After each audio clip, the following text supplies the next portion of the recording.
allegiance to the flag of the United States of America and to the republic for which it stands, one nation, under God, indivisible, with liberty and justice for all. I salute the flag of the state of New Mexico, the Zia symbol of perfect friendship among the United States. Thank you. Roll call, please. Mr. Primrose? Here. Ms. Stevenson? Here. Mr. Lafferty? Here. Mr. Box? Here. Ms. Gutierrez? Here. Next is approval of the agenda. Has everybody had a chance to look at the agenda? Is there any additions or deletions? I'll move we approve the agenda as presented. A second. Got a motion and a second. Roll call, please. Ms. Stevenson? Yes. Mr. Lafferty? Yes. Mr. Primrose? Yes. Mr. Box? Yes. Ms. Gutierrez? Yes. Next is approval of our regular board meeting on June 23rd. Has everybody had a chance to review the minutes? Is there any additions or deletions? No Brett? public comments. Well, I'm trying to get this. Okay. So was there any public comments? Thank you. Just to make sure. We're better Tickle Perry School finished their board meeting in 30 minutes Monday night, so we're trying to. It's a challenge. Now, There you go. has everybody had a chance to review the board meeting minutes for June 23rd? I move that we approve the regular minutes for the, I've got a motion and a second. A roll call, please. Ms. Stevenson? yes. Mr. Lafferty? Yes. Mr. Primrose? Yes. Mr. Box? Yes. Ms. Gutierrez? Yes. Next, we have minutes for our work session on July the 18th. Has everybody had a chance to review those? And is there any additions or deletions to them? Not, I'll entertain a motion to approve. I move we approve the work session minutes of July 16th as drafted. Second. The motion is second. Roll call, please. Mr. Box? Yes. Ms. Gutierrez? Yes. Mr. Primrose? Yes. Ms. Stevenson? Yes. Mr. Lafferty? Yes. All right. Really, the only thing I have for for my report is to remind everybody that the Mesalands Foundation Golf Tournament is this weekend, Saturday and Sunday. It's going to be, the weather's going to be perfect. And just drink lots of water. Hot and dry. Hot and dry. Next, I'll turn it over to Dr. Moss for his president's report. You all have my report. Just a few updates, and I'd add, I think that tournament's been full for a week and a half or Yeah, more. they started signing up a month ahead of time. Yeah, so that's great. FY25 audit. I reached out again to Mr. Heo, I think Friday, and she said we were missing a few things. Ms. Arias has worked on those the last several days to make sure everything was that she wanted is in there. So hopefully that's still moving, making progress. LFC meeting I attended Tuesday. Probably the main messages from we heard was the LFC. I think they have heard the message from the community colleges that the workforce money that they appropriated 2 years ago, so we have one more year left of that, is they're seeing results from that. They would like to see more data on students that have went through those programs, and then what kind of jobs do those lead to, or wage increases.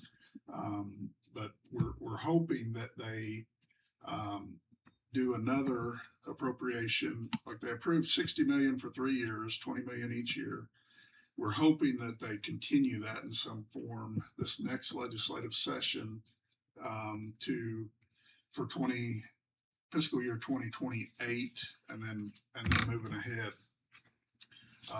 We had to return a little over 100,000 in that workforce money, because, and this was talked about too, that money's restricted for student costs, tuition, fees, things like that. So you were not able to use any of that money to, outright purchase equipment or anything that would be needed to start the program. And that's kind of the issue we ran into. I think this next year, we actually have been appropriated 366,000, which is an increase from last year. And so hopefully with our CDL, wind, we hope picks up a little bit as well. That hopefully we can expend all that funding. Alco building, just kind of an update. We met with the architecture engineer firm a couple weeks ago. They're going to be back, I think, August 7th to look at the building again.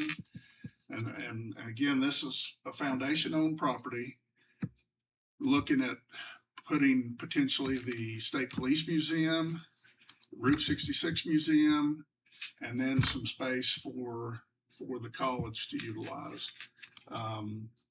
So still kind of in the planning stages of that. And that firm is operating off that $50,000 grant, I think, that they got through EPCOG, I think. Was supposed to go last night to the Quay County Republican Party meeting to talk about the GEO bond and, maybe a little bit about Mesalands, answer questions. I did not make it back in time. That was Tuesday evening because I was in Red River at the LFC meeting. Mr. McVeigh and Mr. Martinez went. And according to some of the people at church last night, you guys did a great job. So thank you for going and doing that. I'm scheduled to go to the Quay County Democrat Party meeting in August. Same thing. We'll just, we'll give out information. The Go Bond Committee met today. That's the statewide kind of promotional group. They're going to start putting out materials over the next couple of weeks. We'll have access to a website to get that stuff. And so we're going to try to get the information out to whoever we can. Let's see. An update on IR. We talked a little bit last week about the reporting. I know Ms. Chang is also working with Power BI, which is going to be huge in that we'll be able to look at enrollment data on basically a daily basis. Or live. Live. And that will be something that we haven't been able to do for a while or ever. I don't know if we've ever been able to do that. So we're hoping that's just one of many things that we're going to get access to of data that we haven't had before. And I think Mr. McVeigh and Lucian have been working on some things as well along that line. So that will be exciting when that comes to fruition. Student housing. So I went to the school board meeting Monday night. The board approved the transfer of that property, the official designation or survey information on the property. Mr. Martinez was working on getting an appraiser. Haven't touched base with him today to see where he was at on that. I think he was trying to get a hold of Mr. Knight. Is that a local appraiser? And so we'll get that done, and then that will show us where we need to submit the forms. That's for the property between the Armory and Building C. I'll be at the city council meeting tonight. The property on 3rd Street is on the agenda for rezoning. So hopefully that goes through. And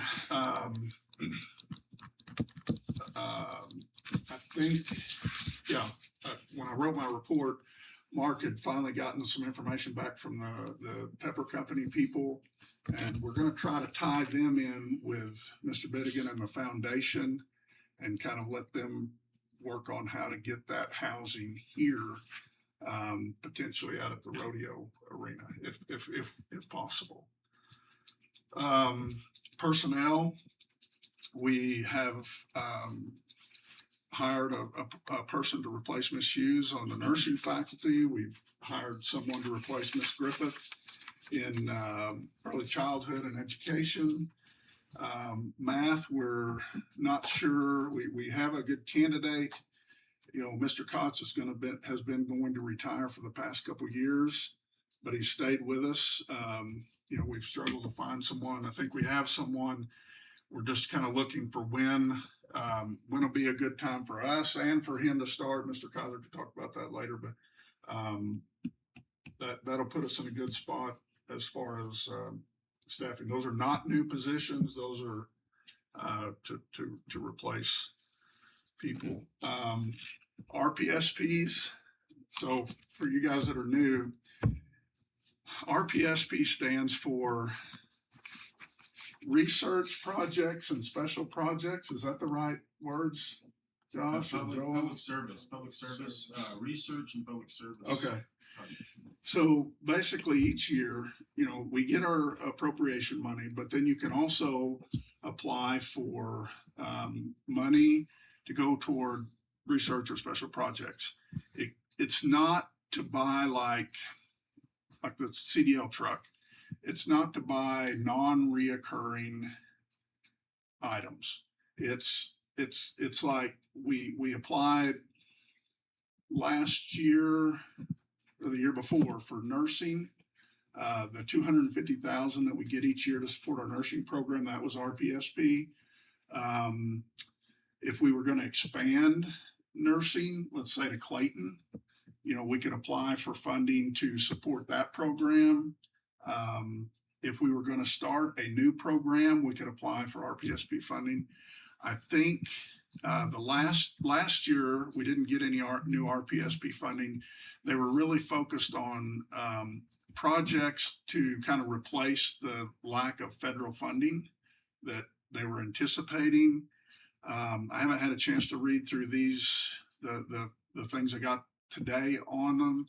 So typically they kind of prioritize, this is what we're really looking for this year. But that's a different type of funding. You have RPSP funding for this reoccurring stuff. You have special appropriations that you can submit for, and supplemental, which we're going to submit one for the increase in Genzabar, and there was something else. Maybe insurance, because you know our insurance is going up 30 some thousand. That wasn't something that we just create out of nothing. So those are two things. And then of course Mark and I will be going to Portales on August 6th for the capital outlay hearing. I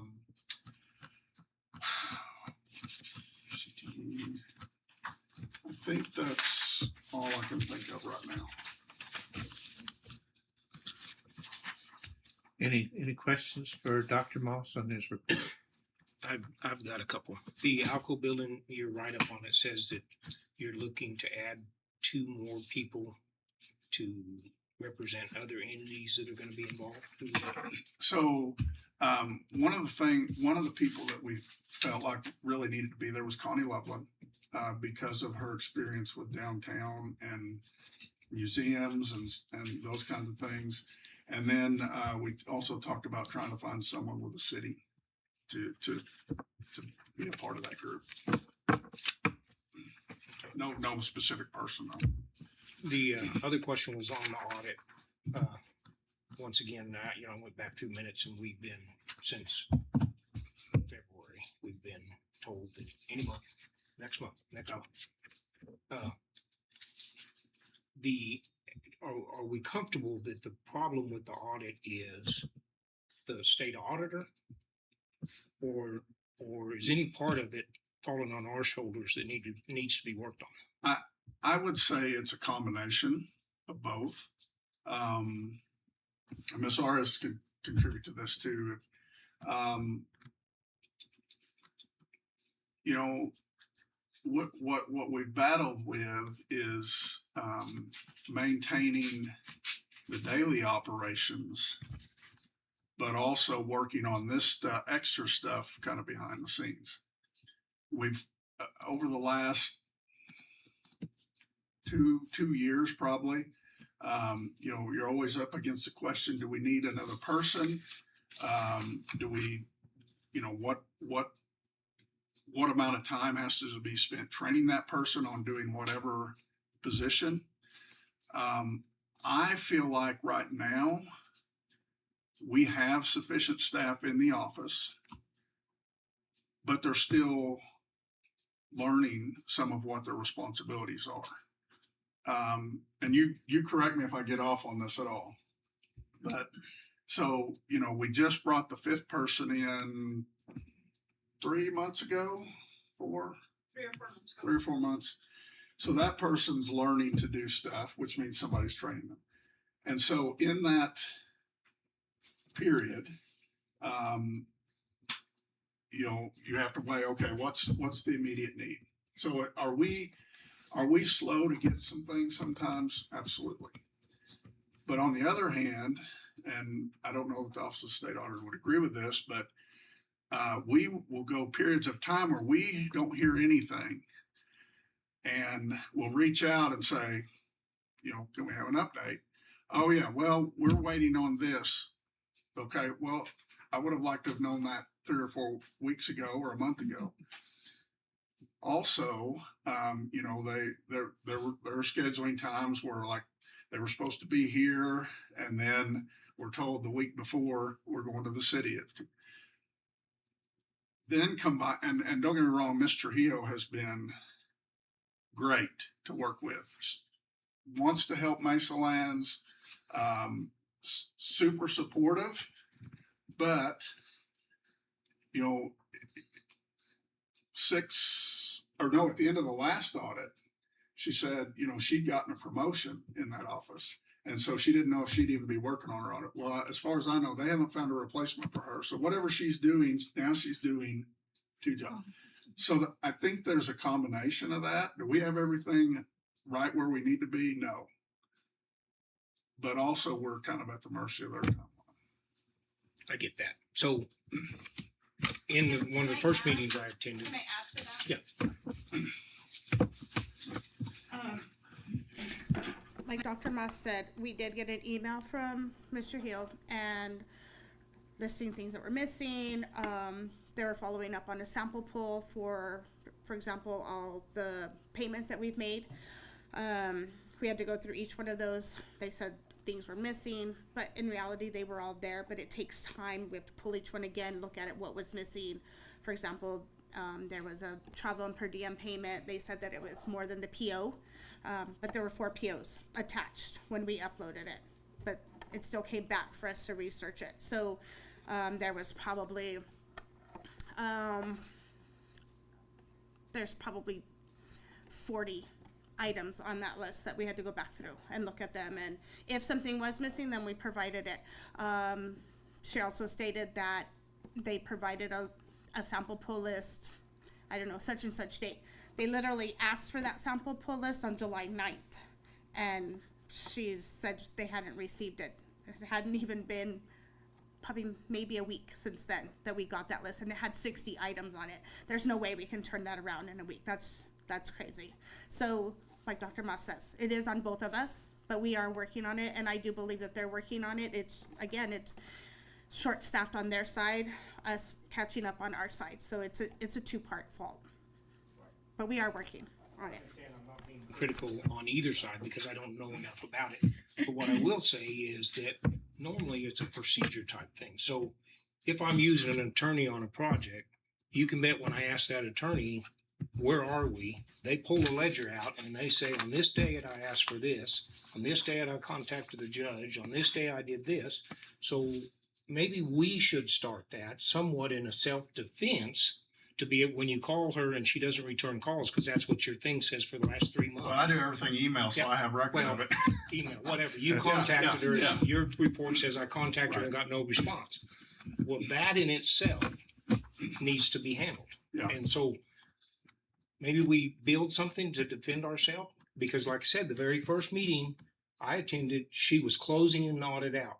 Yeah. She bragged on you guys about how well we had done. She actually said, we're going to move right on into the other audit. And before you finish out the next fiscal year, we'll be ready to move on that. Right. Well, we're beyond the fiscal year and we don't have the previous audit.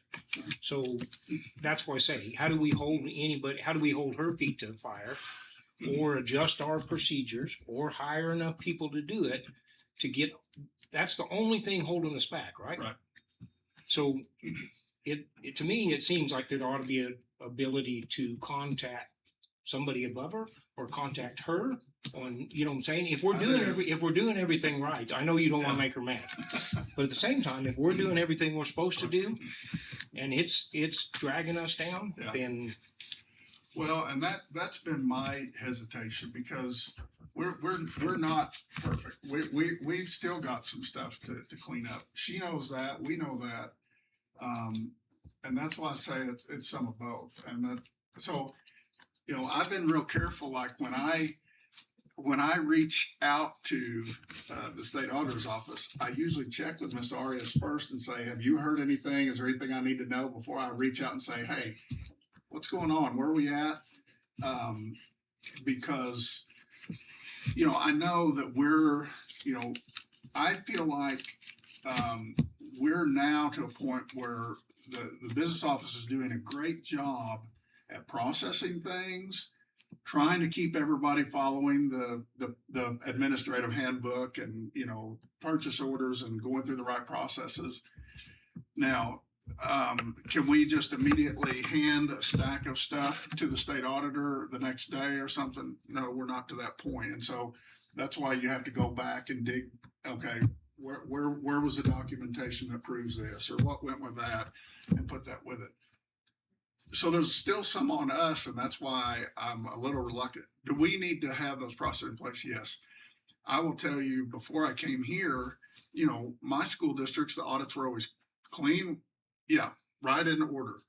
The state auditor does audits differently than anybody I did ever experience. And I don't think it's because it's different states. I think it's their, I don't know. You've done for the city and the state, the college. Do you see a difference between the auditors you had at the city versus? I think there's a little difference, and I think it's because of the level. So they're at a state level. They're not an independent CPA firm, so they do things a little bit differently. Are they digging into some of the information with a fine-tooth comb this time? Yes. The things that they are questioning, they're really looking into it.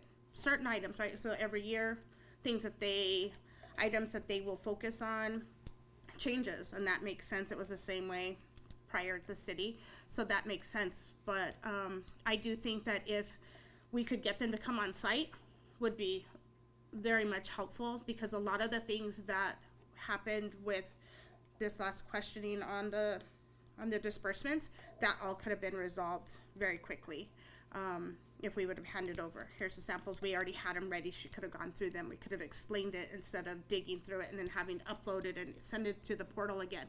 So I definitely think that we should request for them to come on site. I think that would be very beneficial. Well, and part of it, well, like Dr. Moss said, we know that they're shorthanded because Ms. Trujillo wasn't even planning on doing this last audit because she was promoted, but she's still doing it because they haven't got more staff to do it. And then there were times whenever we already had them scheduled here, and instead of coming here, they went to Tooth Care. So the same person is trying to do. Now she not only has another job, but she's also doing just another client. well, and I know how difficult all that is. We need to protect ourselves. The fact that she's too busy or she's short-handed, she's not accountable on that side. We are accountable for ours. And a lot of the stuff we're working on is contingent on us finally getting those audits clear, so everything can be clear in Ginger Bar and we can move forward. So I understand she's probably busy and stuff, but I think that either a good set of ledgers that you can just put in front of her and say, hey, look, we've done all we can do here. You got to step up. Our board's giving us a hard time. We got to get this thing done, whatever it takes. But if it's just a rolling of emails and there's really no direct accountability, something you could actually document, because you know her stance is going to be, well, I sent something, and your stance is going to be, well, I returned it. Where if we could have some sort of system to where if it is her fault, we can clearly say that. If it's our fault, we can improve the process. Yeah. So into that. The last thing is I would like to see, you talked about housing again. I would like to see us put housing on the next agenda to make it more finalized. That's what I'm looking for. Okay. So in the discussion with the school and in reading our minutes, it appears like that housing project, that land project was, I didn't understand it that way, but from reading the minutes and what I heard from the school board was that land was given to us a long time ago. Mhm. That's not the impression I got, which it doesn't really matter. No. But if it was given it to us that long ago, and on our ICIP plan, housing is the number one or number two priority now that the wind turbine's down, I think it needs to be something we put on the agenda as an action item, not necessarily action item, but a repeatable item that we can actually get a good update, not just a quick, I'm still working on it, but actually, what did we do this month? Right. How much closer are we? How many kids do we have that's actually we're losing because of that housing? In other words, build a case so that we can take housing to the next level rather than kick it around. And that's not necessarily in support of the Third Street person or Julie. Right. It's got to be a priority for us. And in your minutes, in March, I think it was, you actually said long-term housing needs to be a priority. But we haven't really we haven't addressed that. Right. And it's number two on the ICIP plan, and we haven't, and I may be wrong, but do you have somebody on staff that's actually looking on how to get that housing in case Julie takes her money and goes somewhere else, or the other guy decides to rent to somebody else, or Do we have anybody dedicated to that? No. should we? Well, ideally, yes, but at the same time, who do you pull from what we already have going on to do that? You know, and obviously, if I feel like we could add somebody to support the college in our budget, you know, I would do it. But right now, it's kind of a combination. Mr. McVeigh's been working on planning for, you know, if we have housing, what does the college need to do? You know, building like guidelines for processing the students into that housing, financial aid, guidelines for behavior and living in those houses, an RA and things like that. That stuff Mr. McVeigh's working on. I'm working at it from on more of the state and HED side. Like I just sent an email to Mr. Honey because he wasn't at the LFC meeting Monday or Tuesday, and said, I need some contacts to talk about, you know, for a college. You and I had this conversation a while back. What guidelines do we, or who do we need to answer to for housing? You know, if we have somebody that wants to donate something or somebody that we might look at leasing from, are there any HED guidelines, DFA, where do we get those answers? Mr. Martinez is kind of working on, among other things, trying to get, you know, the survey done and get that to the school board and make sure, you know, the zoning and stuff. So it's kind of a combination. Perfect. So that fits into what I'm asking. If we put it on as an agenda, Yeah. then at that point we can see documents that Mr. McVeigh's working on. Yeah. working towards it, taking little steps Right. towards it. Because basically what we're seeing is just we're working on it. And Yeah. when you, there again, it wasn't a big deal until we had a community member wanting to invest Right. $500,000 with us. Then it seems to be a little more important to have Yeah. specifics about what we're doing and not, Yeah. you know what I'm saying? And- That's why I say And it's it's a not. good point, because really, in my mind, okay, I already, while I was talking, I think, okay, we should probably have a regular staff meeting of me and Josh and Mark probably, to kind of make sure we're all on the same page, and that we're not repeating or missing something in this process, because right now we're dealing with basically 3 different housing options and maybe a 4th, because HED sent out their major capital guidelines this week or maybe late last week. And so, no, I know what you're saying, and you're right, because we've got to pull that together. It's kind of been who has time to do what part. Right. So if we just put it on the agenda, it doesn't have to be a big, long, drawn out thing. You just mentioned 4 housing opportunities, and I was only aware we had 2. So there, see what I'm saying? Yeah. So I'd feel better if I knew if it was a priority, that it was actually moving forward, even if it's crawling. It's moving in the right direction. Yeah. That's the only reason I make the request, and that's the last on your report. I'll quiet up. We can put it on the agenda and discuss it, but even the one on Third Street, it's been taken. I was looking through text, November, December. I've been talking to him about it. It's just the process of rezoning and the acquiring and the plans, architectural design, And like that it example, does take a while. yeah. Now we're 3 weeks from start of school, 3 or 4, 3.5. So that's changed from possibly being done before school started to now. I don't think there's any way that'll be there. So that changes your, enrollment, and you can't tell a student, yes, we're going to have some dedicated housing, may not be Mesalands own, but so now we've got to adjust that, plan as well. And that's a good example, Richard. If the guy on Third Street jumps through all these hoops to get it done and starts his construction, the question would be, are we ready to use it? Do we have policies in place? Does it qualify for federal reimbursement? Because that was a question Mark brought up before.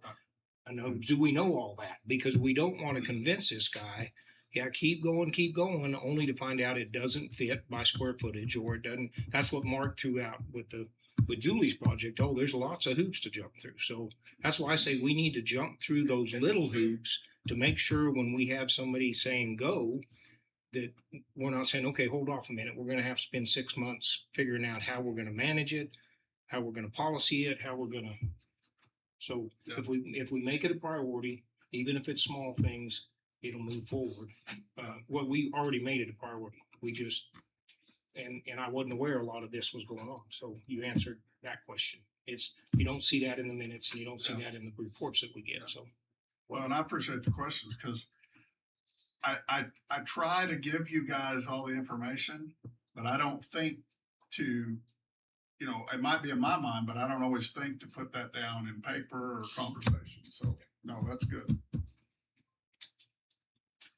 Sorry, I took Right. That's right. Any other questions for Dr. Moss? If not, we'll move on to the personnel handbook changes.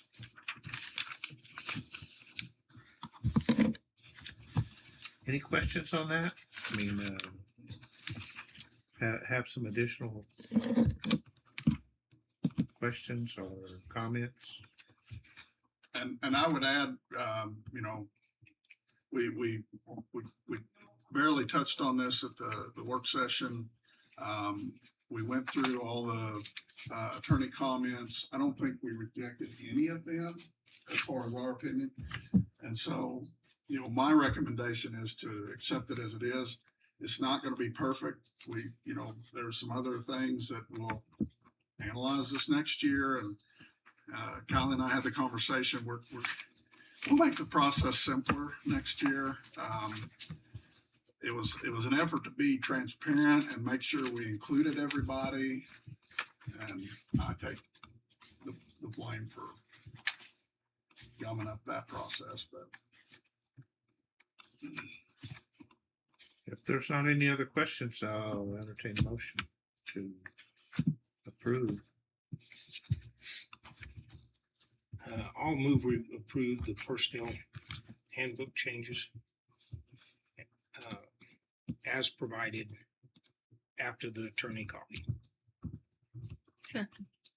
Got a motion and a second. Roll call, please. Mr. Primrose, Yes. Mr. Box, Yes. Ms. Gutierrez, Yes. Ms. Stevenson, Yes. and Mr. Lafferty. Yes. Right.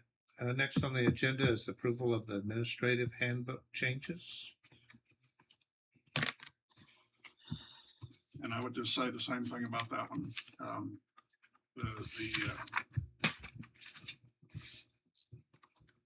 I don't think we accepted all the attorney wording and changes on that, so. I just have one question. There was one part of it where we had a staff member listed in there that we don't have. Did we fix that? Vice President of Administrative Yeah, Affairs. that's been corrected in, I think, all of them, Vice President of Operations. operations. Operation. Okay.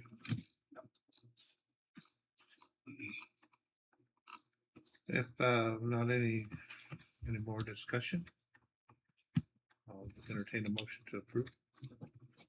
I make a motion, we approve the administrative handbook changes. Second. Got a motion and a second. Roll call, please. Mr. Primrose, Yes. Mr. Box, Yes. Ms. Gutierrez, Yes. Ms. Stevenson, Yes. Mr. Lafferty. Yes. Next is approval of the New Mexico Independent Community College purchase requisition for $20,000.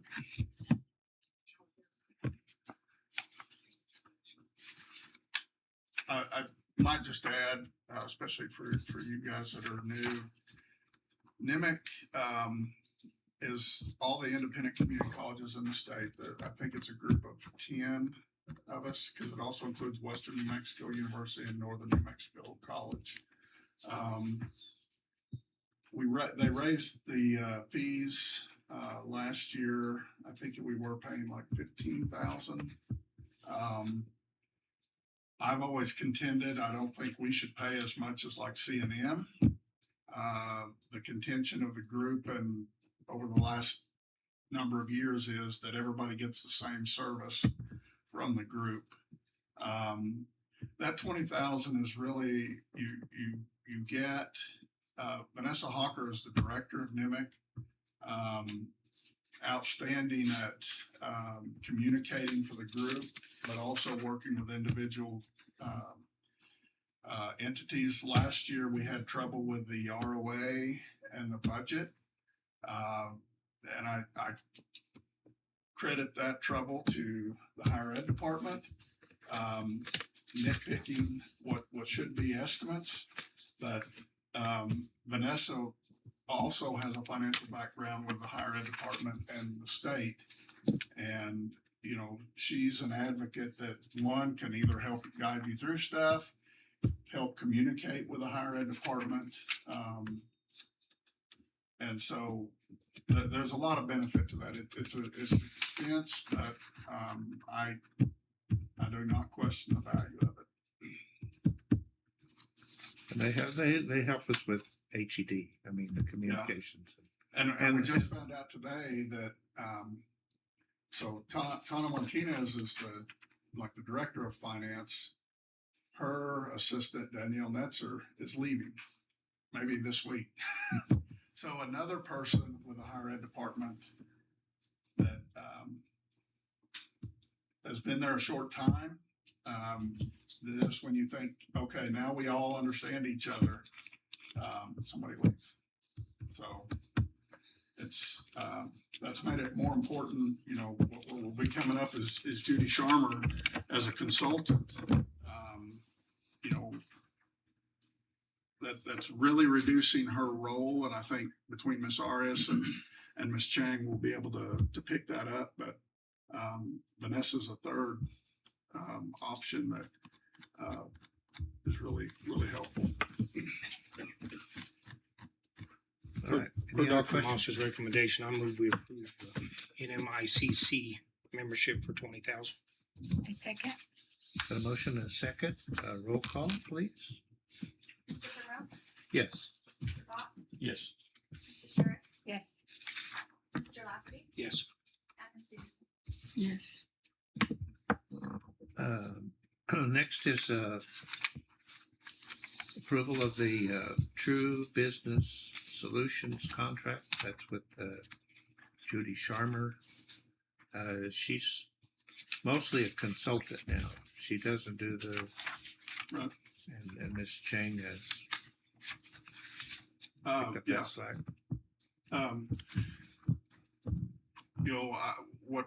What I want this year to be from her is any assistance or advice or consulting that Miss Arias or Miss Chang needs to, get reporting done, or what the ROA. Miss Chang will be meeting with Miss Sharmer. We're having a meeting Monday evening to go over the ROA so that she can get started on that. 30,000 is the limit. We'll go by hour, and I want Miss Arias or Miss Chang as much as they need, but at the same time, my hope is that it ends up being a lot less than that amount. And it was approved by the ERB board. Is there a minimum that we have to pay her? No, I think it breaks down to like 200 an hour or something. It's pretty expensive, but no. If let's say Miss Arias and Miss Chang don't need a bit of help from here on out, then we'll just save 30,000, which would be fine. So what did we pay her last year? And how We many got years close to has she done? 60. It was like 59 something, I think. And that we paid, we ran about that for the last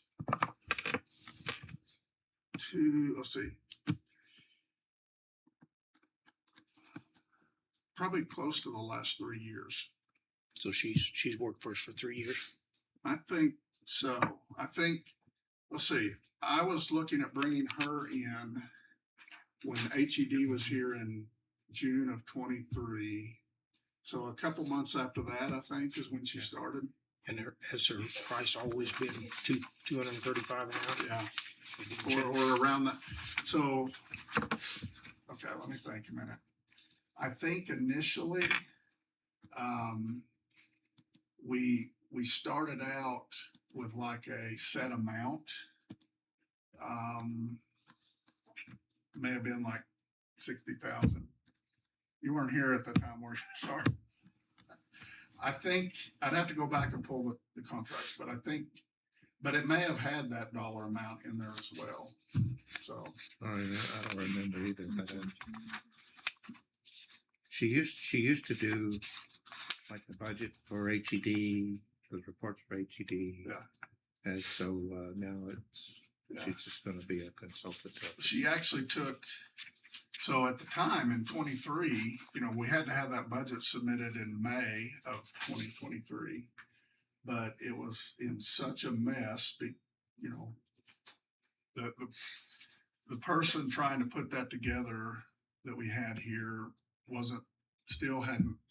had only been here 8 or 9 months, no experience as a CFO.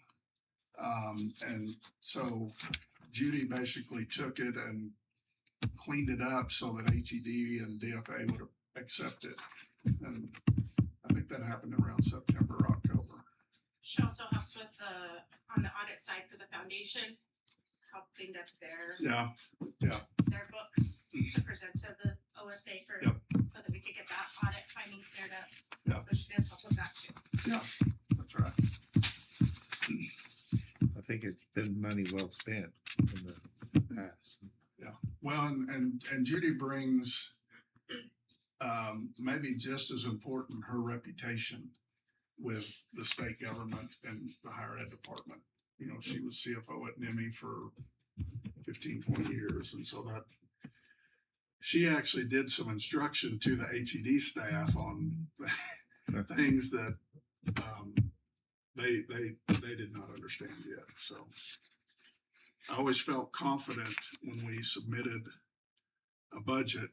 You know, it may not be, we may not have all our numbers correct, but what we submit, that it's gonna meet their criteria for it. So I noticed, do we get any work from Willis? I'm guessing husband. Is Willis her husband? no, I don't remember ever being billed for him. I think Well, he's he, in the I contract. think it's a standard. She does some work for some other entities, and I think if anything, he kind of does maybe some of their record keeping of their entity.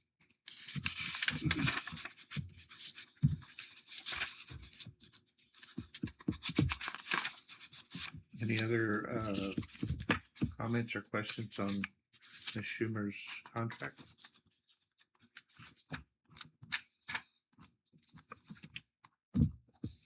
I don't.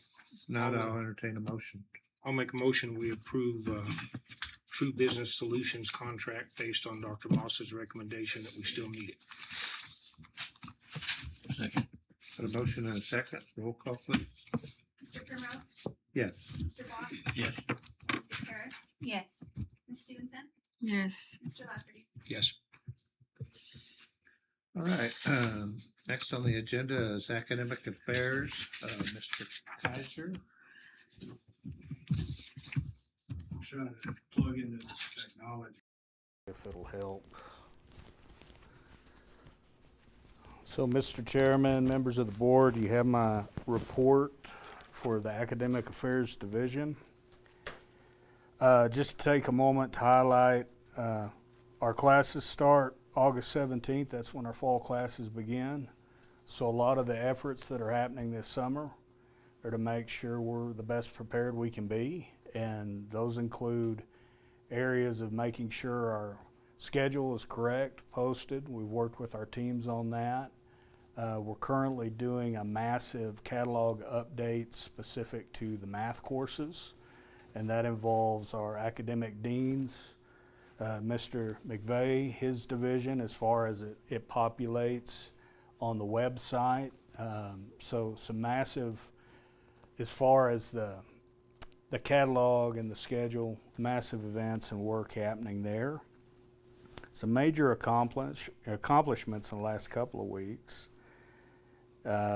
Probably one of the ones I'm happiest to get through, because we worked so long on it, is this New Mexico Corrections Division partnership, bringing that WIN cohort of students on from the Santa Rosa facility. These were parolees. There was a total of 7 that come on site, and this is about 3 weeks ago. 6 actually made the climb successfully. And to make this happen, for those students to get finish their workforce certificate, it took partnership with state and local law enforcement being on site for security.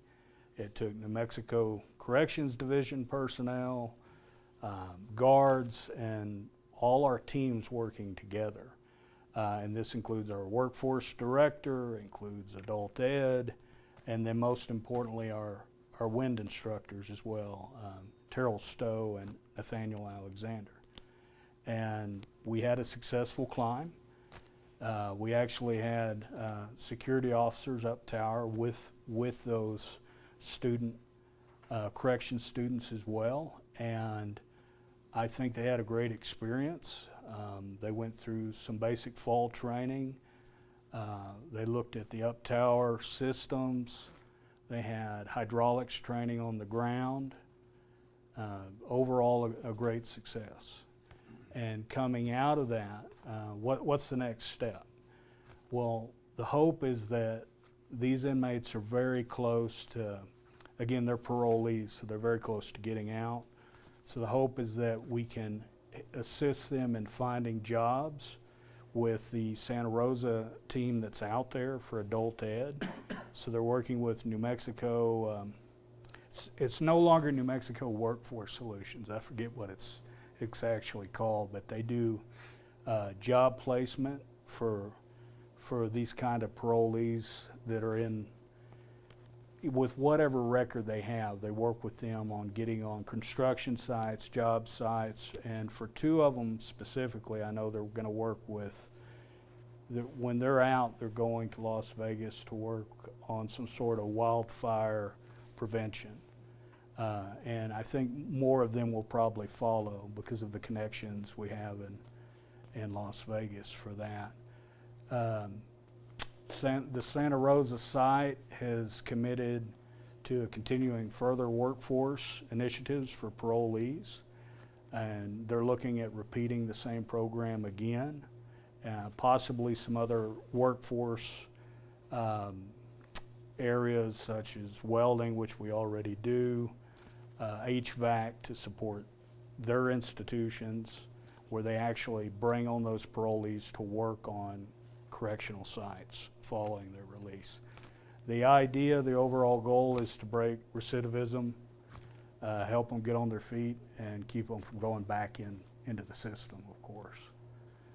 But a massive undertaking, a lot of paperwork, and a lot of headaches for our business area, and I apologize for all the support I got, because it's very complex dealing with these state agencies and the way we do purchase requisitions and some of the needs that come up at the last moment. So many thanks to that team.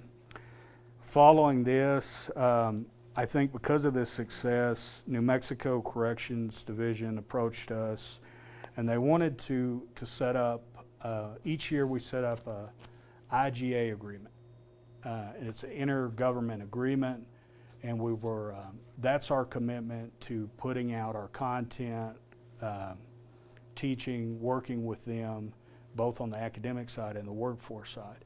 And we actually set up an agreement for the next 2 years. We have that commitment from the Corrections Division. And usually it's a 1-year rotation, but I think they see the work we put in to at least on both the credit-bearing side and the workforce side. So they're committed to that partnership going forward. So such a great success there. Any questions about? No, but I think it's great to be able to do that and give these people some training so that they, when they do get out, they can go into the workforce and, like you said, they get them out of the going back to prison over and over. Now they have some training and could do that. I think maybe CDL and some of our others. That's another conversation we're having as well. That's great. And as you said, it's a lot of work, but I think it's well worth it. I appreciate all the work that everybody does. Was that what was going on last week or whatever with all the presence of all the, or was there some training with officers or state police, or someone asked, what was going on at Mesalands with all the police there? Well, there were two events. One, there was a state police gathering that they used our wind building for. But then there was really, so we couldn't announce the event because they didn't want anybody knowing when those students would be here. And their presence was pretty minimal. I mean, if you walk, we closed both buildings during that day for that purpose. And other than a couple fairly nondescript vehicles, there wasn't much in the parking lot. So there was two different events that might have been going on. That's what I figured. And just something else to mention about renewables in general, which is not in this report. What does our focus look like for our main campus students, our dual credit students? And recently we had a really great conversation meeting with Kristen Forster, who she's the liaison for dual credit for what used to be Region C. Is it Region C? Region something, yeah. And what we've worked with her on is setting up a pathway specific to dual credit students where they can come onto campus, take this same format, the same training, and get a renewable certificate being in high school. And part of this certificate also takes into account that a lot of high schools, if we're going to get them out here on site, they can't regularly drive back and forth, right? So we have content that we can put through our learning management system, Canvas or LMS.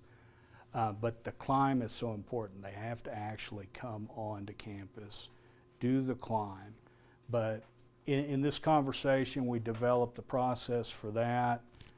We developed also CPR training, which our guys can go out to the high schools to do that for those students.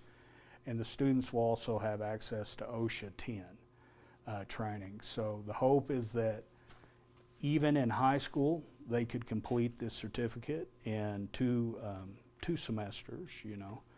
And when they graduate high school, they come over and finish their full 1 year or their degree here. So that's a big project the WIND faculty have been working on. And again, a lot of paperwork, as with everything we do here. So another success there. Going through the rest of this report, I just wanted to highlight some other areas.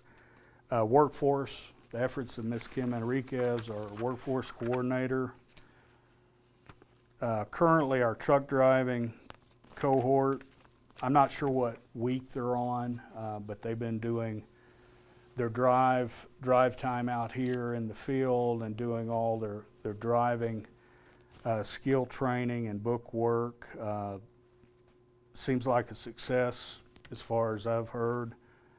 And we were able to successfully set up, we're now registered as a truck driving provider site, TPR, and that takes place through Federal Motor Carrier Safety Administration. So that was a major effort to get us back on that provider list. And what does that do for us? Well, it helps with recruiting because we're actual approved site where there's other schools in the state, they're not approved provider sites. So they have to go to different efforts to do training, to do the exam portion. So again, we have the facility, we have the truck, we've got the trainer, we've got everything recipe-wise for a great program.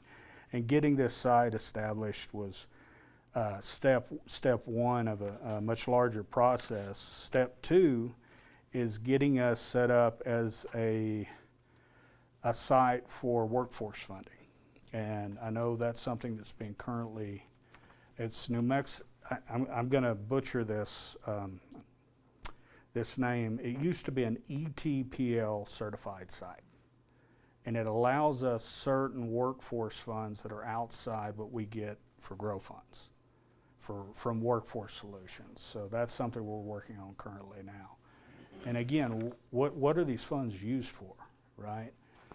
Well, for some students that would like to get a CDL, these are already people that have jobs during the day, they're working for the state, they're doing this on the weekend, and to take on the cost of tuition, textbooks, they might not have that available.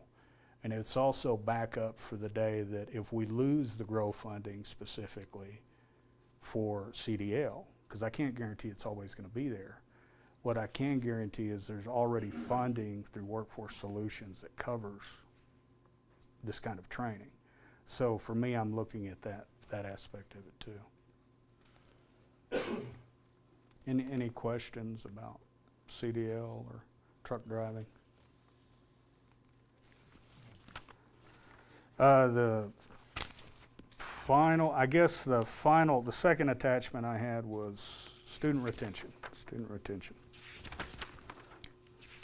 So this is a report I've been working on and off. We've been gathering data for the last year. Again, it's the efforts of academics, Josh's area as well, working on student success. And just to talk a little bit about what is a student referral? What is student retention? So when a student is at risk, and what is at risk? Well, let's say they stop showing up for class. What's our process of taking action for that? What's our process of a student stops submitting assignments online? What's our process? And up to this point, we've had, again, a full-time staff member that emails are sent to that staff member. They push action out of that office. And a lot of email and Google Drive as a form where those interventions are tracked through our retention officer or retention staff member, and then those go out through the rest of the institution. And it could be, let's say a student's having problems logging in to their online course. Well, they reach out, or the instructor reaches out on behalf of the student. That comes to our retention officer, an email or a request is sent to IT, and so on. So there's various barriers that impact a student's every day here, right? So a lot of the data collected is, is the process been working? What is the success rate? What are the themes in the data that we see? And as we go through this report, some of the themes which, again, our faculty know this well, the student success area knows this very well. Attendance is a major theme that we always see, students showing up for class. Also, students just not doing the work. So how do you help that process? How do you intervene? And part of that is for us training at the faculty level so that faculty have the tools to sit down with the students and effectively bring them back, after they disappear. Let's say they disappear for a couple of days, of a class. So in collecting this data, one of the things that stood out to me, we had, for the entire year, we had 182 referral records or reports submitted. We can do a lot better than that. We can always do a lot better than that. As compared to what was our enrollment for? You're gonna ask me what? Yeah, I'm throwing you out there, but that's a small percentage of our enrollment, right? And this is for all of the face-to-face, the online classes. So that's the first thing, is better training for our instructors to actually put these referrals in, right? Breaking that down, we had 104 specific online referrals and 67 face-to-face referrals for live face-to-face classes, right? And those are across the spectrum, from our technical classes to nursing to gen ed. Let's see what I got here. Some of them being repeat, like you might have 60 some, but maybe 8 of those are ones the same. Right. Some are repeating names, and we were able to pull that data too, and that's on the chart, unique names versus repeating. But again, referrals by trends, assignments and exams, attendance, and no-shows. When you start to look at the different semesters, assignments and exams falling behind or failing. So again, for me, that's teaching, emphasis on helping our instructors focus on their content delivery, making sure the students are understanding, they're prepared before test, and again, putting out the resources for our students. Students have access to the library, the resource center, tutors in the resource, the ESC. So they have all these resources. We just got to remember at the beginning of each semester to set that tone. Take the students over there, show them these resources, show them who to go to if they get in trouble. It's when we have a student that doesn't show up and nobody takes action, that's what I want to move away from, of course, right? And when we think about how we responded, and this was page 6 of this report, it says in 100 and retention and interventions were documented in 128 cases where we had 182. So I'm really curious, that's only 70% that we've acted on. And I've been working with Mr. McVeigh on this about what action should be taken on these, at what point do we need to escalate it and bring in a dean of students to bring the student together, or possibly the dual credit partner if it's a high school student that's taking classes. So we've been looking a lot at those kind of scenarios. We were able to document what types of retention efforts, email, outreach, faculty coordination, giving the students a call or the high school partner a call if it's a dual credit student. Again, different types of support and what they look like. The question of does it make a difference, right? So we were able to look at the data from the efforts, match the names to the final grades that those students had in those courses. And we were only able to do that in the spring semester. And keep in mind too, this is all manually done. We have this system that we spend all this money for, Genzabar, and we're about to figure out how to get into this thing and use it. And those are some of the big conversations. Again, I look at poor Josh over here. I know I'm stressing him out, but we have to figure out how to get our system, this Genzabar, to talk to our Canvas system, our LMS system, because that's the one thing every instructor on this campus uses Canvas, regardless if it's a face-to-face or a live. They use the gradebook, and they have certain student data that populates in there. So we can grab that data, push it back and forth, and it's easier to act on and easier in a sense to immediately act on for certain staff members, because you don't have to depend on a faculty member sending you an email that somebody's in trouble in their class. You can go straight into the class, see what's happening in real time. So part of what's going to happen, I think, in the next semester is we're going to turn on some of the features of Canvas where we can do attendance module. You can track students logging in better, making it easier for our instructors in real time to just log on, whether it's they can add the Canvas app to their phone and take attendance every day and tell us who's there. Why is that important? Well, in the first 3 weeks of class, it's so important to census date. So if you have a student that does not show up in the first 3 weeks of class, and we, as an instructor, we fail to notify the front office, well, that's going to cause all sorts of problems with our census data, federal financial aid data.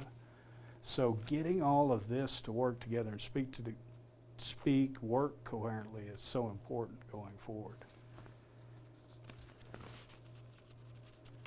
Let's see what else I got. There's a list of faculty. We're able to track faculty that actually participate. I don't want to call any faculty out because they might get a big head, but we have some faculty that take this very seriously, and I would like more of them to take it very seriously. This is a measure of their accountability for their students in our classes. And, you know, I see up there, I see Simon Chavez, Brian Hughes, the welding instructor, some of our online instructors.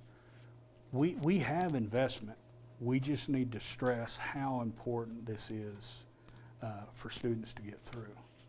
And I'm glad we can track this kind of information too, because it helps with evaluations later on for faculty, of course.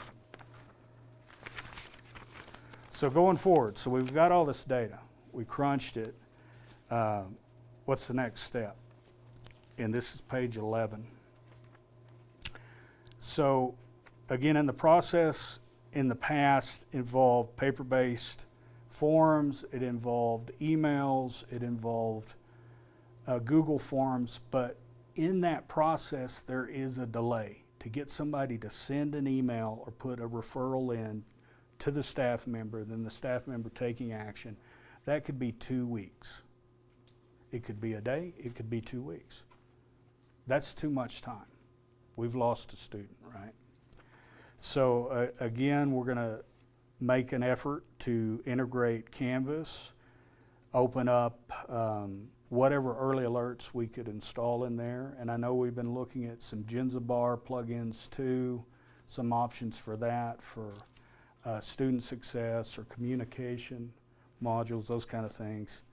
And again, we're so new to using Canvas, I don't think we know what it can do yet.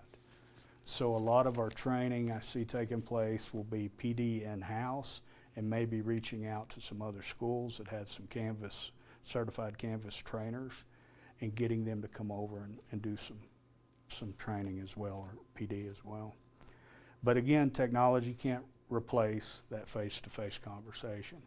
The technology can help us act on it, but we're still going to need quality faculty and advisors to sit down with those students and hear what barrier they're going through.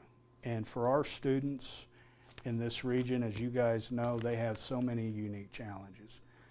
We have single mothers that are working that struggle to get to class. They have children at home, nobody to watch them, so they can't get to class. You know, but they might not say anything, right?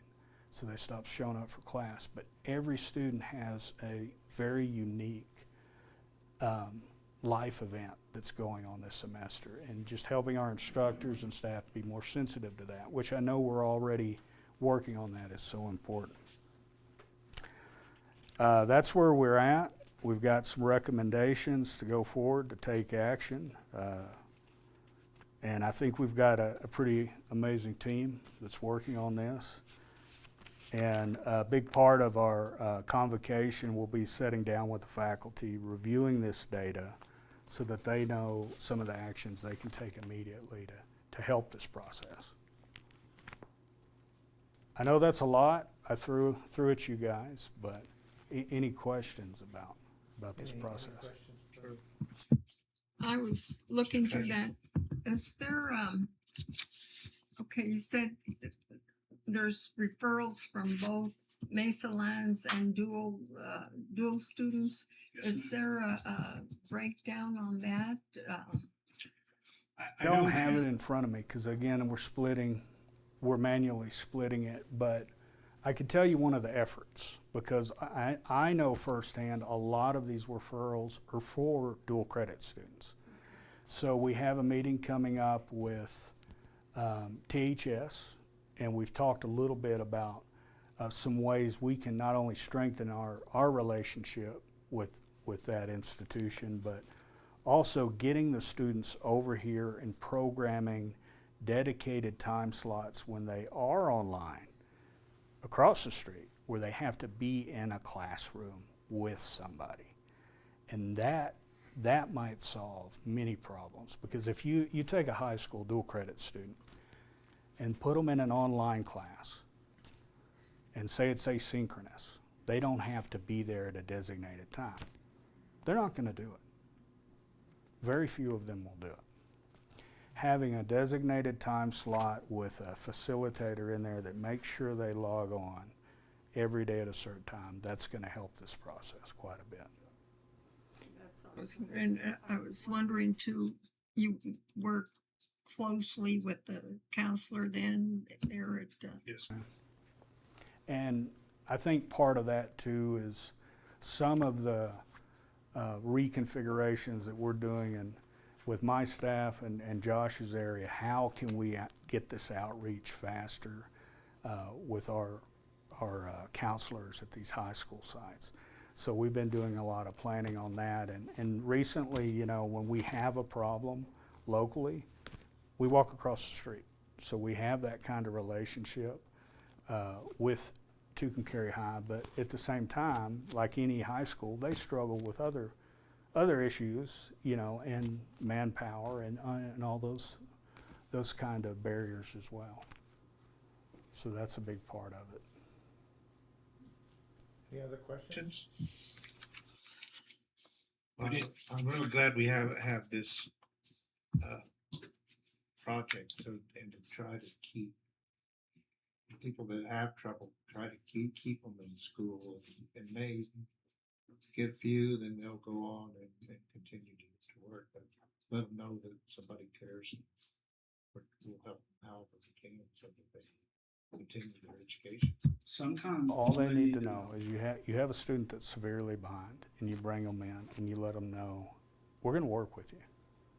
You got to catch up and do the work, Yeah. but if you're here, we'll make sure we'll push you. And sometimes nobody at home is telling them that or giving them that kind of support. That's the reality. Well, I think it's a good program. Thank you, Trevor. Thank you. Any other questions? Appreciate it. Thank you. Right. Next is Student Services, Mr. McVeigh. All right.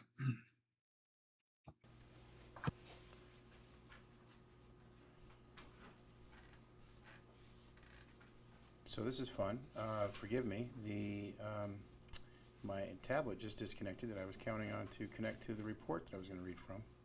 I will be printing this out next time, and I apologize for that, but it took me just a moment to bring this back up. Jimmy has it on the board if that helps. It does. I've got it now, so I got it brought up. Thank you for your patience. So enrollment services, student services, as we go through, and you have the report in front of you, of course.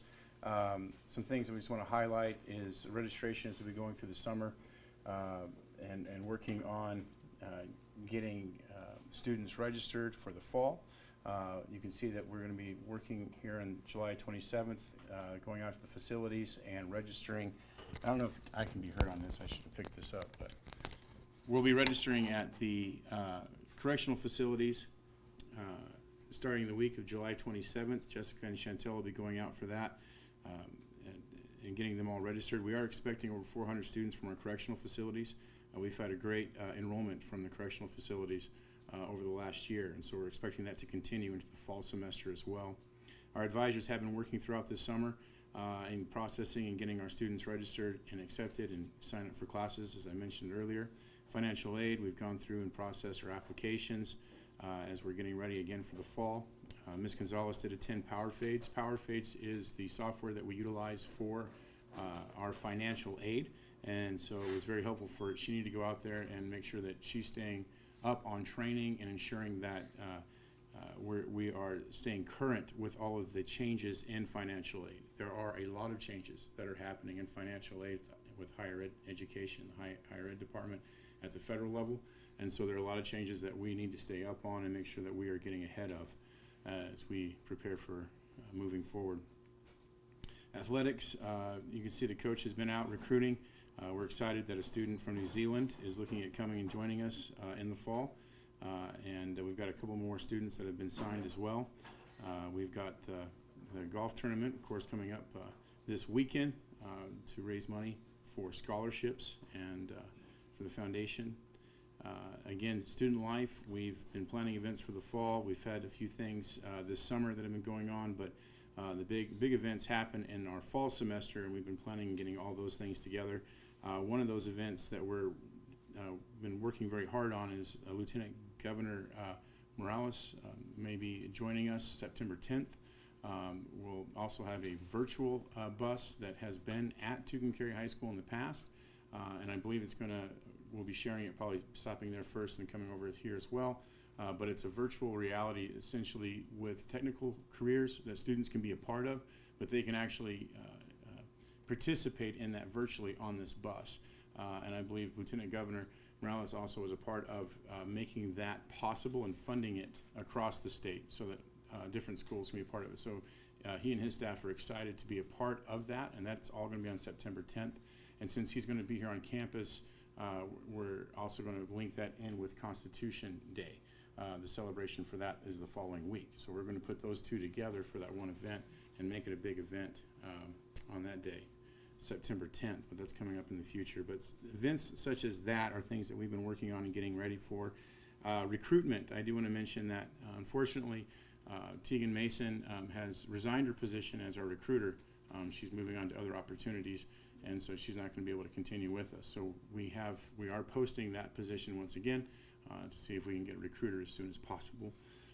But she did do a lot of work, as you can see from the report here, the things that she's been attending, phone calls that she's been making, students she's been connecting with, and I believe that we're going to see a really good result from her work over the spring semester and the summer. I think we'll see that this fall from what she's been working on. Marketing has also been doing very well. Our outreach online has seen some really good results as we continue to get more and more inquiries coming in. And you can see from his report what he's showing here for really good outreach and marketing, and then what we're getting back on through Google Ads, through the click rates that we're seeing, the SEOs that we're working on for our website, as well as ensuring that all of our 404 errors, which are pages that aren't showing up when the links are being clicked, we're getting those eliminated and getting everything current so that it does go where it's supposed to go, and making sure that we get all of that corrected. We have been expanding our promotional reach for digital ads, as well as delivering traditional advertising as well, whether it's in print media and through different print venues that we've been taking advantage of also there. So a lot of really good things that we've been working on with student services and enrollment and engagement. As Mr. Kaiser did mention earlier, we have been working with academics and working towards retention. Retention is a high priority, of course, because we want our students to stay with us. We want to see them be successful. And so there's a lot of efforts that we have been making in coordination with academics to ensure that our students are going to be successful. Some of those things that he highlighted was with Genzabar, we have added on the modules such as communication, which will enable us to text our students directly. So we can have texting conversations about advising, about retention, about issues they might have, so our advisors can actually text our students directly, which is going to be helpful in communication. We find that students respond to texting more than they respond to emails, and so we're beginning that process of getting that incorporated. Workflow and form flow is also something else that's going to help us. We've added those modules onto Genzabar as well. And what that essentially is doing, currently what we're doing is mapping the back end, because our documentation, so for instance, if you want to do a travel request, or say a student is wanting ADA accommodations, we have forms that students have to complete. When they complete that form, then we pass it on for signatures to our faculty, to advisors, and so on. With form flow and workflow, what it does is it automates everything so that it's sent to their email, and then a link can also be sent. We can text it to them as well, so that they can then go online through the app and be able to register, complete the documentation. It's then emailed to the next person who needs to receive the approval. So instead of having hard documents or PDF files that we're sending through and trying to get signed, these are all approvals that are going to be automated through our document workflow system, which is essentially going to streamline those workflows in a way that we can process the documentation faster and more efficiently, so that it'll help our students be more successful, whether they're needing their ADA accommodations or whether they're applying to graduate or whatever documentation that we need to get completed. We believe that this is going to make that more efficient and help our students be more successful at the end of the day. So currently we're mapping those processes, which is an endeavor, but we're getting through that to map those processes so that we can then build the forms. We have to rebuild all those forms so then they follow the proper process in the workflow and have the proper approvals as they go through those processes. let's see. Also, with retention efforts that we've been working on, we're working on orientation with our students for dual. We want to communicate not just with our students. As Mr. Kaiser mentioned earlier, a lot of the communication problem is not just with the students, but it's also with the parents. If parents are with the students every day and they have the most influence, and if we can get parents on board and we can help them and give them the tools that they need to encourage our students to be successful, I think we're going to find success there. So we can do that by doing orientation at the beginning of the semester and working with the parents and the students, having conversations and giving them those tools in order to help them be successful. Also, we've talked about first-year experience classes that would help students learn what their expectations are as they're going into college. Time management and different skills that they can learn so that prepare them to attend classes and to be successful in those classes. So those are efforts that we're making on retention to ensure that our students have the tools, the resources to be successful, as well as the communication that we're doing with the counselors. We have good communication with the counselors at each of the high schools, but we need to make sure that those counselors are trained. So we're going to be going out and training those counselors to ensure they have the resources and the tools that they need also, to be able to connect. So not just emails sent to them and then and hoping that we get enrollment from that, but sitting down with them and saying, okay, this is how a program works. This is how or why you register students for these courses. This is why we keep them on specific pathways. This is why we try to sign them up for so many hours per semester to ensure that they're successful and don't run out of credit hours before they run out of financial aid. So we're working on those efforts to ensure that we're communicating all of those well as processes for grade reporting. So every 9 weeks with dual students, we have to turn in our grades, which are percentages. Traditionally in our ERP system, it's been letter grades or a pass-fail at midterms. So we need to report these as 98%, 80%, 82%, so that the high schools then can better translate to their students what they need and where they're at. So we're finding a process that's going to be able to do that efficiently and effectively, so that next year when we have this report for retention, we're able to tell you, percentage rates as far as dual students, separating them out so that we know how successful are the dual students being, what grades are being turned in, what grades aren't. And then we can also follow up to ensure that our faculty are getting grades turned in and that those processes are all being followed. Again, those are all checks and balances. Those are all processes, and there's also policies that have to be established for that in order to ensure that all of these check boxes are being checked off. That's all I have. If you have any questions, I'd love to answer them for you.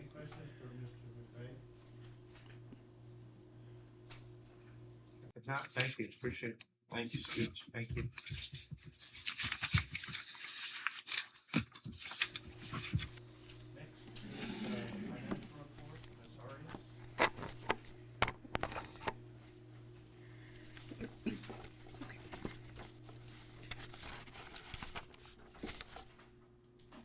So I'll go over the bank balances as of June 29th, 2026. In our operating account, we had $3,088,412.93. Our payroll account had $134,222.54. The debit card account had $6,626.13.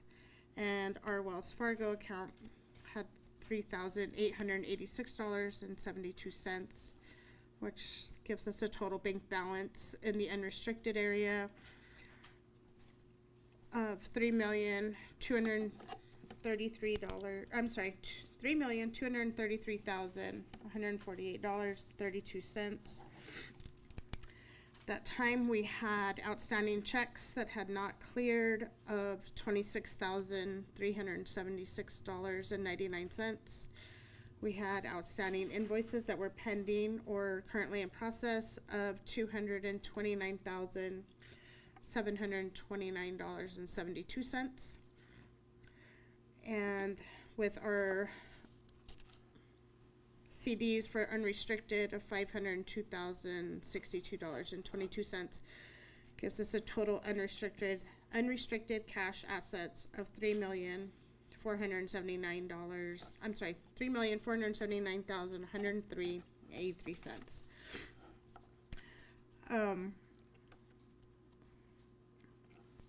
anybody's questioning on the payroll account why it was higher, it was because we did have to move the money for the payouts for the faculty as of the end of June, so that's why that one's a little higher than normal.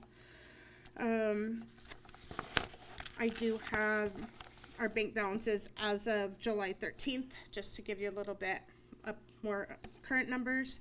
So as of July 13th, our operating account had $3,296,616.52. Our payroll account was back down to $38,444.56. Our debit card was at $5,864.12. And our Wells Fargo account was at $3,701.57. And as of July 13th, our total outstanding checks that hadn't cleared was $290,585.34. And our outstanding invoices that were pending or in process were $76,037.44. And our CDs again were $502,062.22, giving us total unrestricted cash assets of $3,480.66.21. Sorry. We did receive the reimbursement, I believe it was on Monday or Tuesday of this week, for the BR&R of about $150,000. We also received the reimbursement from the Workforce Grow for the equipment for welding of about $41,000. So that just hit the bank this week. I'd be happy to answer any questions that you might have for either of these reports or information. Did those two amounts hit after that July 13th? Is that, They okay, just hit this okay. week. And I have them generating lots of work. Yeah. Yeah. Due to audit. Okay, I do have one question. Sure. Might be nothing, but total bank balances unrestricted as of January 21st saw that of myself. 25.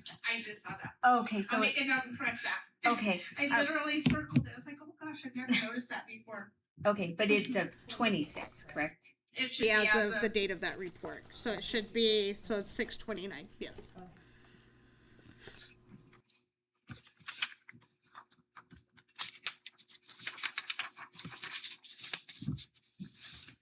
Any questions for Ms. Arias? Are we still waiting on any reimbursement from IET?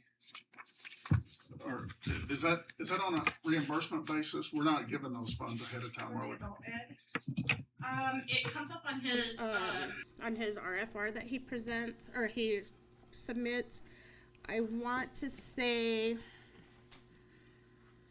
because I think there was some, we had to go back and fix something on his, specifically for, it was for the wind, right?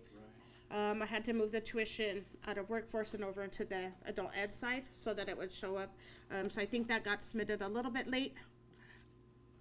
But I do believe there were some payments that also hit recently from state. I'll follow up with you too. I'm pretty sure they're in there. But. This is confusing for all of us in a way, or it can get confused. So IET is funds that come through the adult ed part of the higher ed department. Dean Garcia, you got 8 high school equivalency, you got ESL, and then IET. And IET is more geared toward workforce, non-credit bearing. It's geared toward adults. I think they have to be associated with the high school equivalency program. Joel? Right. So IET stands for Integrated Education and Training.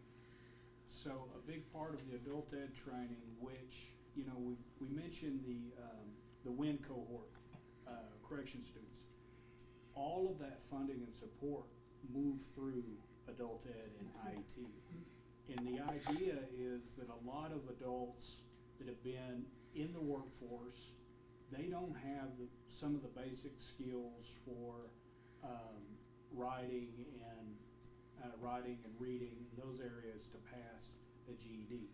So while they're integrated into this program, they get their GED, they get some basic skill training. It comes in many forms. It might be writing a resume or a cover letter or a letter of interest, filling out a basic budget, those kind of things. And that's all the work that Dean's side of the house does for adult ed when it meets workforce.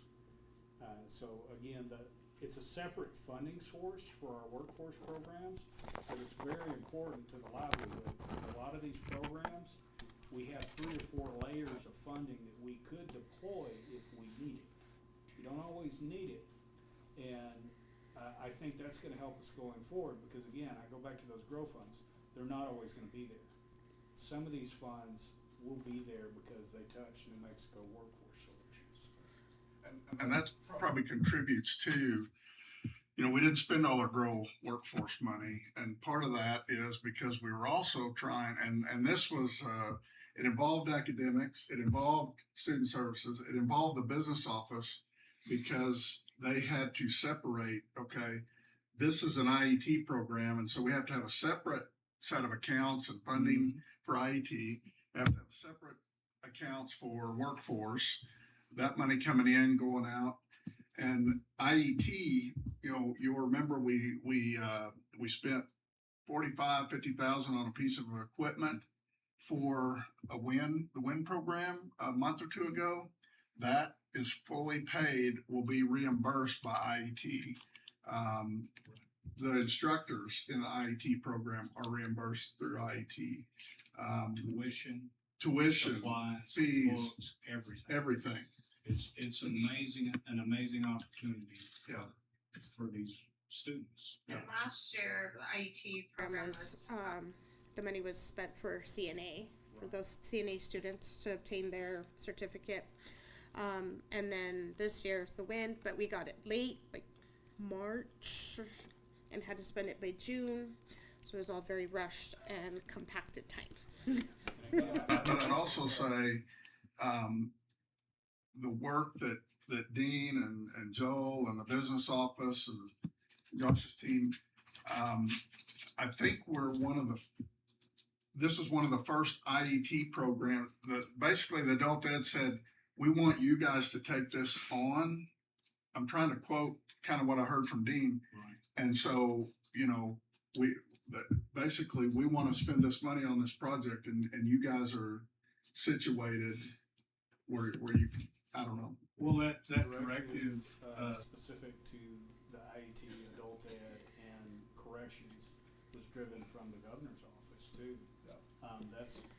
That's a big effort there, and adult ed, HED, they were supportive of our team, and like we said, we started in March, and they asked us, can you do this? And silly me, I say yes before I talk to Michelle. And yes, silly thank you. Yeah, thank you. And it's a major effort.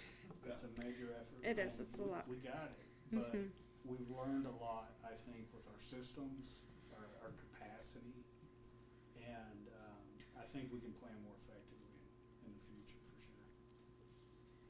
He tells me this every morning, you need to plan more effectively. And what I heard Tuesday is a lot of feedback on let's loosen some of the restrictions on the grow funds so that it could be used more like the IET funding, where it could be used to support program needs, not just pay for the cost of the student. So that's a good thing, hopefully moving forward. Any other questions for Ms. Arias on the cash report?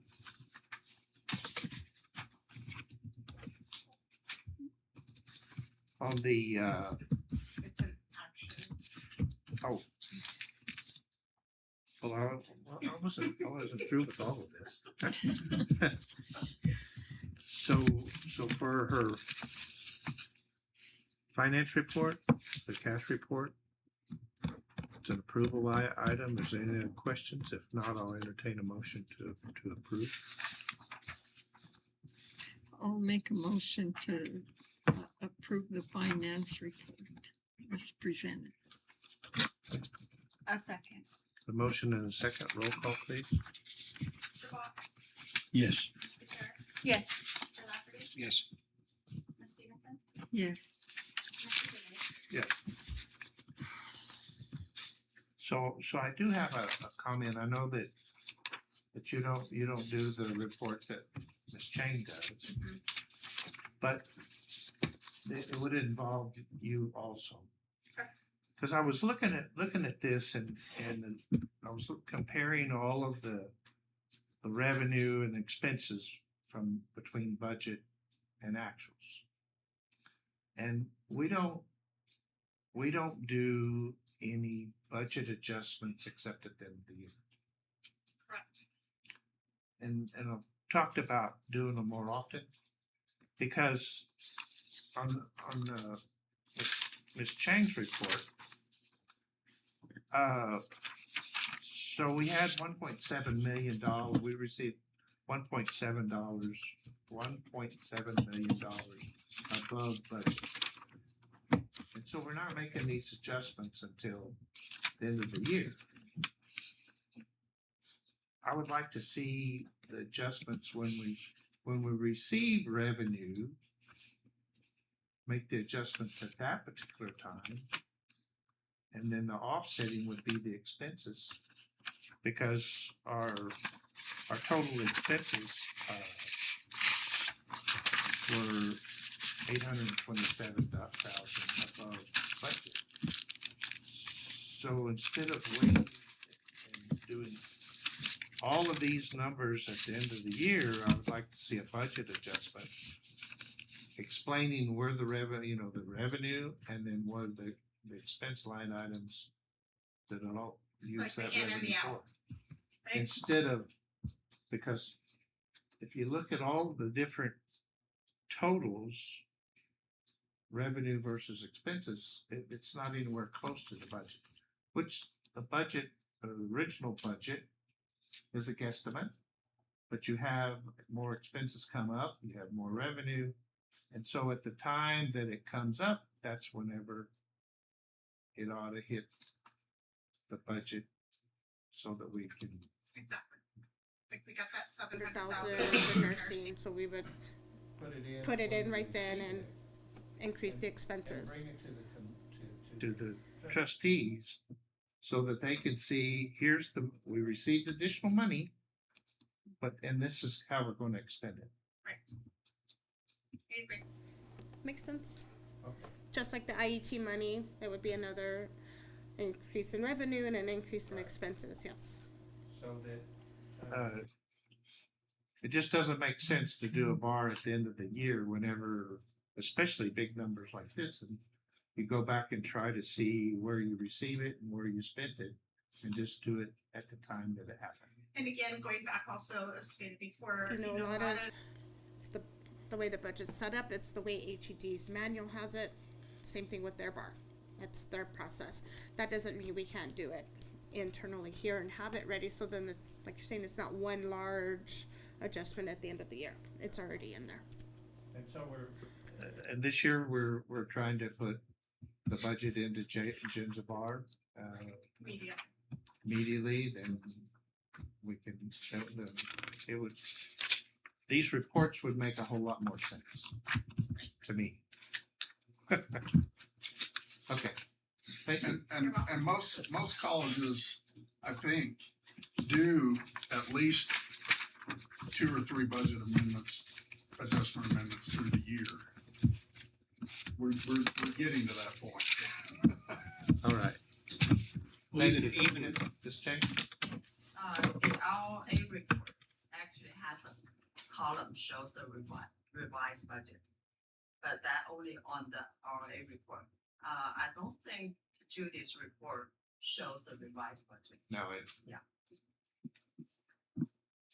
That'd be great. Thank you. Mr. Martinez is Yeah, as he noticed in his board report, we've had some, issues with the dinosaur museum and the inventory, and he's been almost 80% of his time, 90%, getting that, finished and corrected. So if you have any questions, I'll try to answer, anything on that. I guess he in his report, he did the inventory. Well, so, due to an illness, we've pulled someone from, another office on campus as well as some, interns that we're using through, I think it's the county program. And so they basically had to go back through the inventory. And so it's, it's right there. We thought we were going to get the dinosaur museum open yesterday. I think maybe today that will happen. But it's just been something we knew we needed to, plan. But this was a bad time for something to happen, so that, because inventory, you have to get it completed and correct before they open back up. So, Are we talking about merchandise inventory or bones and everything? no, Just no, merchandise. it's a gift shop. Just a gift shop They inventory. do the physical count of every little thing in there. And I don't know what happened. It's typically done the last week of the fiscal year, but something was done wrong, and I don't know the details of it exactly, but they had to go back and recount it, or Michelle, do you know? I know just a little bit,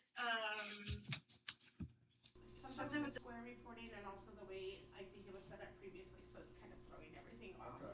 So I think he'll get it all fixed and it'll be all right going forward. Is it a significant problem? I think it's a just a process people. Issue or something, but a process. The way the process was done in the past, and I think Mark discovered that there's a better way to do it. Right. And though this is taking a lot more time, after this time, he's reassuring us that it's going to be better in the future. Right. Apparently, but that's all I know about it. But we're also kind of making and establishing plans so that if somebody's out, it doesn't shut down the operation, which is something we've worked on campus wide, but we haven't really got to the dinosaur museum yet. All right.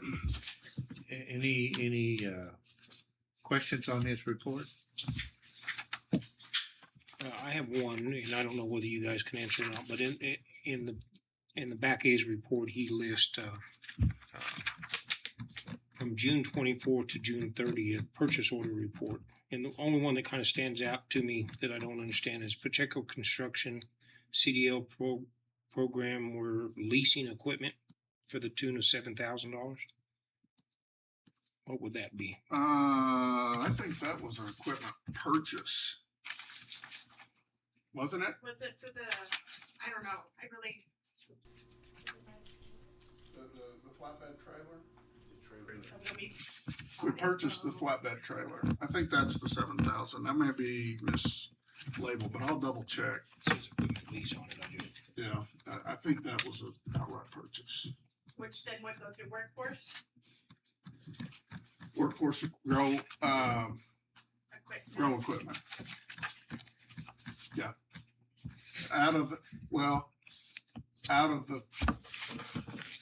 don't know if Kim put that in the out of the 300,000 or the 40-some thousand through HED.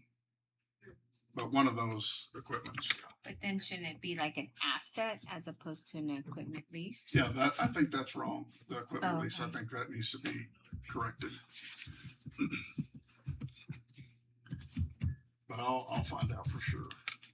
I'm just 99% sure that's what the purchase request was for. All right, any other questions? Not, we'll move on to the approval of agreement with, local government road fund.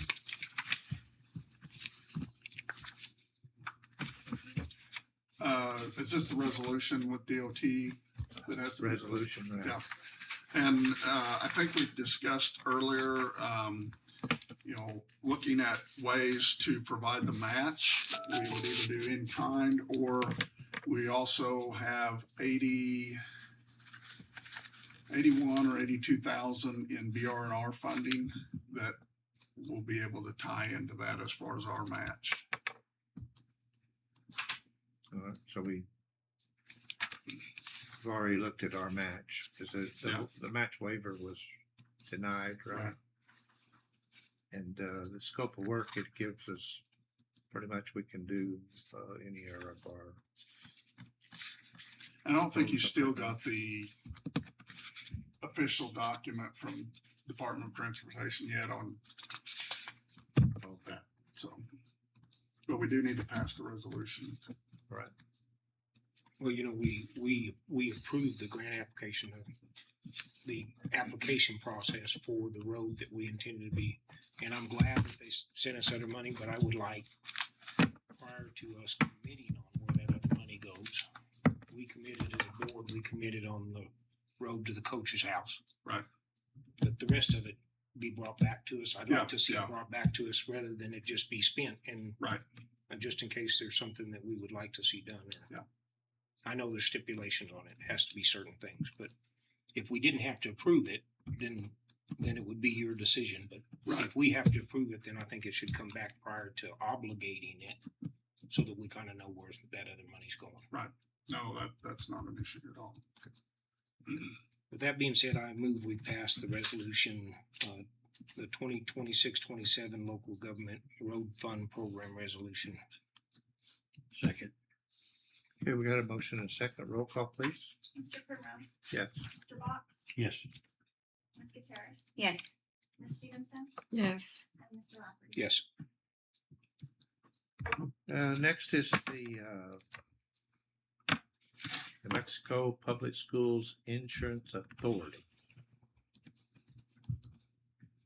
Yearly, this is a yearly. They want it all at once. Yeah, it has to be paid by August 1st. Do you know how much this went up from last year? I think About last year was 40,000. 220 something. It's like 30,000. Yeah, 230. 35. Very substantial. Yeah. And I would note too, we've actually had some discussions with another insurance, and we utilize them as the Missouri United School Insurance Program, Arthur Gallagher, which is a worldwide insurer.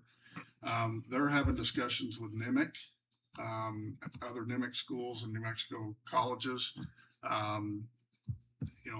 My personal view of NIMSIA, it's better than nothing, but the service you get and the expense just seems way out there. It just seems like they should be able to respond quicker to this claim settlement to me. Yeah. It just has been stretched out way too long. We are looking, and you got to be careful, because when you leave something, what's it take if you have to go back? You don't want to start with something and then them raise the rates after the first years, whatever. But just kind of adding, we are kind of exploring some other options for this. But at this point, this is where we're at. Any other questions? So in approving this, what we're doing is locking ourselves in for the year. For the year. So exploring other options needs to happen Well, 4 or 5 months before this comes due again. Yeah, well, because it does take a long time, It does. like we're going to provide Arthur Gallagher data on our policy, and this is what's covered and things like that. You have to give notice to NIMSIA a certain amount of time before. So yeah, we're already starting that process for next year. So I would caution, only because I was in the business and did it for the city of Chicken Carry. New Mexico Municipal League has a insurance authority just like this. And you don't have to bid it if you use the insurance authority. No, it's just, there's no bid requirement, but if you're talking with a third party, Arthur Gallagher, whoever that is, then we'll fall into that well over the bid requirement. Yeah. So I just caution that if you're negotiating with Arthur Gallagher and supplying them stuff that you're not supplying other opportunities, Right. because there's lots of people that sells insurance. Yeah. So you will have to bid it if you don't use the insurance pool, which means a full blown RFP and All right. Any other questions, comments? Not, I'll entertain a motion.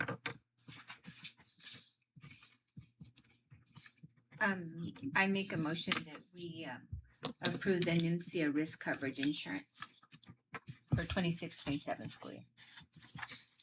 Second. A motion, a second, roll call, please. Mr. Primrose? Yes. Mr. Box? Yes. Ms. Gutierrez? Yes. Ms. Stevenson? Yes. Mr. Rodriguez? yes. Faculty Senate and staff Senate, no report. Any trustees have any comments? Just because she finally got back to me, informational purposes, Plateau's response was Plateau would be amenable to discuss donating the property. Typically, when we donate or sponsor, we look for some type of advertising justification, such as naming rights or signage. We would also require an appraisal be done so we would know the financial impact to the company. If Plateau were to donate the land, would the college pay the appraisal and closing cost and cap we figure out?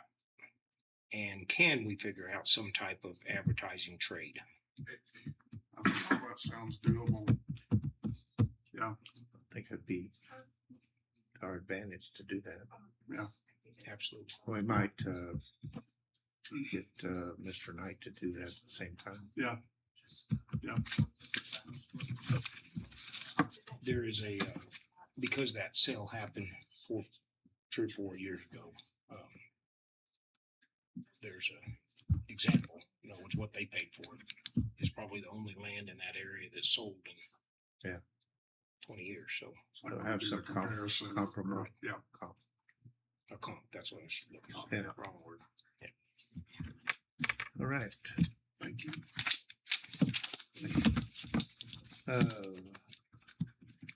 I entertain a motion to go into executive session. I- You need I- to leave? Well, I was gonna say, I, at this time, I don't think I really have anything to discuss in closed, and yes, I need to get to the city council Yeah. meeting, I didn't have, unless you all have something We- specific. do we make it legal? Do we table executive session?